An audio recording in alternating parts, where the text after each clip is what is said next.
പ്രതിക്ക് പരമാവധി ശിക്ഷ നൽകണമെന്ന് പ്രോസിക്യൂഷൻ. കുടുംബ പശ്ചാത്തലം പറഞ്ഞ് പൊട്ടിക്കരഞ്ഞ പ്രതികൾ.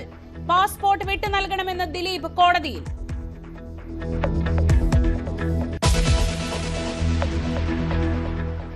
ശബരിമല സ്വർണ്ണക്കൊള്ളയിൽ എ പത്മകുമാർ ജയിലിൽ തുടരും.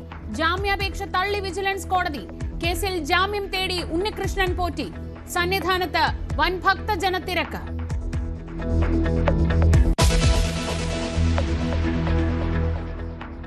രാഹുൽ മാങ്കൂട്ടത്തിനെതിരായ 2 കേസുകളുടെയും അന്വേഷണ ചുമതല SITക്ക്. ആദ്യ കേസിന്റെ അന്വേഷണ ചുമതലയിൽ നിന്ന് തിരുവനന്തപുരം സിറ്റി പോലീസ് കമ്മീഷണറെ മാറ്റി.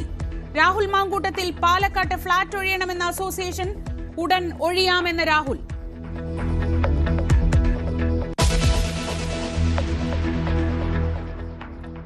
തദ്ദേശ തെരഞ്ഞെടുപ്പ് വിധി നാളെ. വോട്ടെണ്ണലിന് 244 കേന്ദ്രങ്ങൾ സജ്ജം. വോട്ടെണ്ണൽ രാവിലെ 8 മുതൽ. പ്രതീക്ഷയോടെ മുന്നണികൾ. സമഗ്ര കവറേജുമായി ന്യൂസ് 18.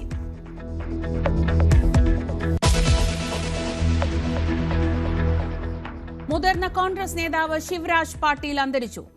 അന്ത്യം വാർദ്ധക്യ സഹജമായ അസുഖത്തെ തുടർന്ന് തിരശീല വീണത് അരനൂറ്റാണ്ടിലേറെ നീണ്ട രാഷ്ട്രീയ ജീവിതത്തിന് അനുശോചിച്ച് പ്രമുഖർ.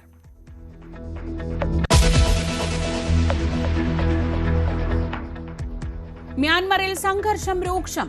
ആശുപത്രിക്ക് നേരെ വ്യോമാക്രമണം. 34 പേർ കൊല്ലപ്പെട്ടു. നിരവധി പേർക്ക് പരിക്ക്. ലക്ഷ്യം വെച്ചത് വിമതരെ.